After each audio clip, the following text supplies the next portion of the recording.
السلام علیکم ناظرین، فیصل وائس یوٹیوب چینل پر خوش آمدید۔ ناظرین، قرآن پاک ایک ایسی کتاب ہے جس کو ہر انسان آسانی سے حفظ کر سکتا ہے۔ پہلی آسمانی کتابیں اتنی لمبی ہوتی تھی کہ ان کو لوگ حفظ نہیں کر سکتے تھے۔ اگر کوئی حفظ نہ بھی کرے تو بار بار اور کثرت سے پڑھنے کی وجہ سے ہمیں بہت سی صورتیں یاد ہو جاتی ہیں۔ ناظرین، ایسی صورتیں جو ہم نماز اور چلتے پھرتے پڑھتے ہیں وہ زبانی یاد ہوتی ہیں، لیکن کہیں ایسا تو نہیں کہ اس حوالے سے ہم کسی جگہ کوئی غلطی متاثر کرتے چلے آ رہے ہوں اور ہمیں اس کا پتہ ہی نہ ہو۔ زیر زبر اور پیش کی غلطی شاید معمولی نوعیت کی لگتی ہو، لیکن یہ اکثر الفاظ کا مطلب ہی بدل کر دکھا دیتی ہے، جو بہت ہی خطرناک بات ہے۔ ویسے تو اللہ تعالیٰ کی ذات غفور الرحیم ہے، وہ اپنی رحمت سے جو ہم انجانے میں غلطیاں کرتے ہیں وہ معاف فرما دیتا ہے، لیکن ہمارا فرض یہی ہے کہ ہم صورتوں اور آیتوں کو پڑھتے وقت احتیاط سے پڑھیں تاکہ اس کے پڑھتے ہوئے کوئی غلطی سرزد نہ ہو۔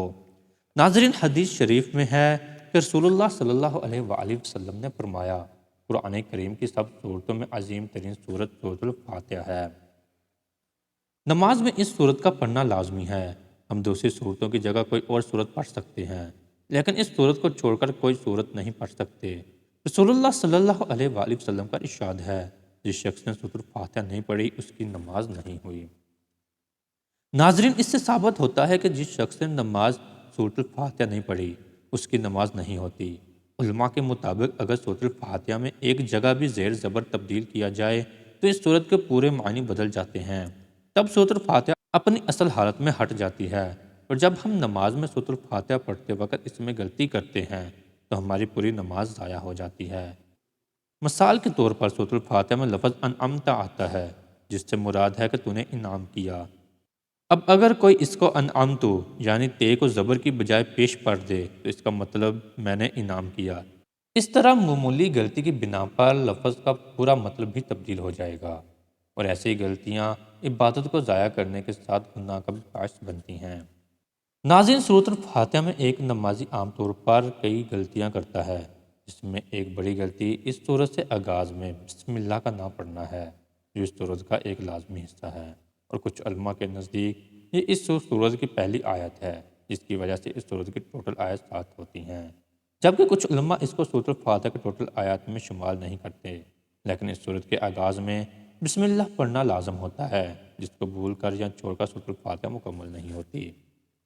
ناظرین، اسی طرح اس سورت کی پہلی آیات میں عالمین کا لفظ آیا ہے، جس سے عالمین عین سے شروع ہوتا ہے، لیکن اکثر لوگ عین کی جگہ الف پڑھتے ہیں۔ مالک یوم الدین میں میم کے نیچے زیر آتا ہے، جس کو کئی لوگ پیش لگا کر یوم الدین بنا دیتے ہیں، جو غلط ہے۔ ناظرین، یہی غلطی تب بھی ہوتی ہے جب کوئی رب العالمین بے کے نیچے زیر کی بجائے پیش لگا دیتا ہے، جس سے اس کے معنی میں فرق آتا ہے اور یوں نماز ضائع ہو جاتی ہے۔